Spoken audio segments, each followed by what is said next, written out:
श्वेते वृषेशमारूढा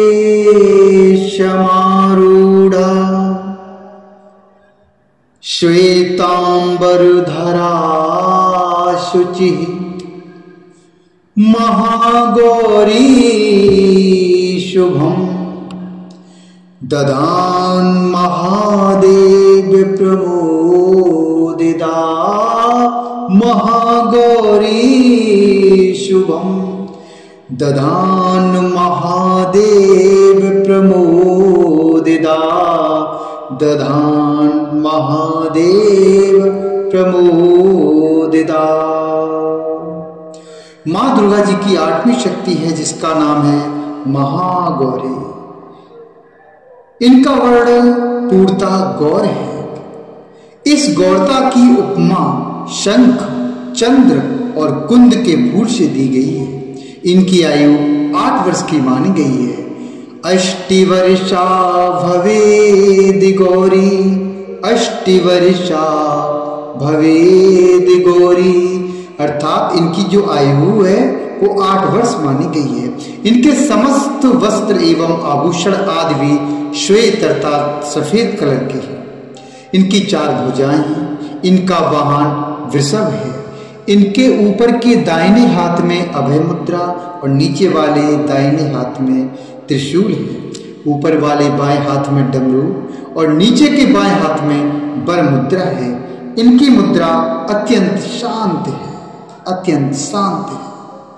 अपने पार्वती रूप में इन्होंने भगवान शिव को पति के रूप में प्राप्त करने के लिए बड़ी कठोर तपस्या की थी। इनकी प्रतिज्ञा थी कि ब्रियेयं वरदं शंभुं नान्यं देवं महेश्वरात्, नान्यं देवं महेश्वरात्। ये वर्णन नारद 5 रात्र में मिलता है और गोस्वामी तुलसीदास जी ने अपनी रामचरितमानस में लिखा हुआ है, जनमय कोटि लगे रगर हमारी, जनमय कोटि लगे रगर हमारी, बरऊ शंभुनाता रहूं कुंवारी, बरऊ शंभुनाता रहूं कुंवारी।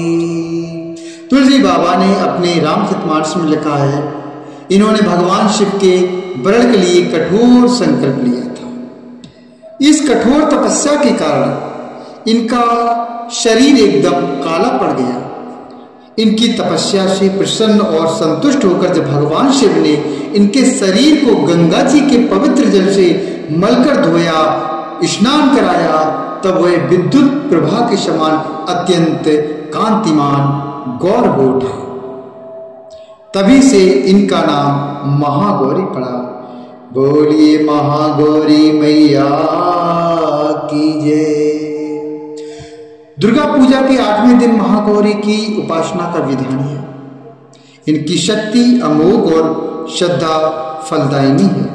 इनकी उपासना से भक्तों के सभी कलमश धुल जाते हैं, सभी पाप धुल जाते हैं, उसके पूर्व संचित पाप भी भ्रष्ट हो जाते हैं। भविष्य में पाप, संताप, दैन्य दुख उसके पास कभी नहीं आते हैं। वह सभी प्रकार से पवित्र और अच्छा पुण्यों का अधिकारी हो जाता है। माँ महागौरी का ध्यान, स्मरण, पूजन, आराधना भक्तों के लिए सर्वविधि कल्याणकारी है। हमें सदैव इनका ध्यान करना चाहिए। इनकी कृपा से अलौकिक सिद्धियों की प्राप्ति होती है। मन को अनन्य भाव से एकनिष्ठ करके मनुष्य को सदैव इनके ही पादार बिंदों का ध्यान करना चाहिए। ये भक्तों के कष्टों को अवश्य दूर करते हैं। इनकी उपासना से 8 जनों के असंभव कार्य भी संभव हो जाते हैं। अतः इनके चरणों की शरण पाने के लिए हमें सर्वविधि कीर्तन करना चाहिए। पुराणों में इनकी महिमा का प्रचुर आख्यान किया गया है। ये मनुष्य की वृत्तियों को सत्य की और प्रेरित करके असत का विनाश करती हैं। हमें प्रपत्ति भाव से सदैव इनका शरणागत बनना चाहिए, सदा इनका शरणागत सेवक बनना चाहिए। बोले महागौरी मैया की जय।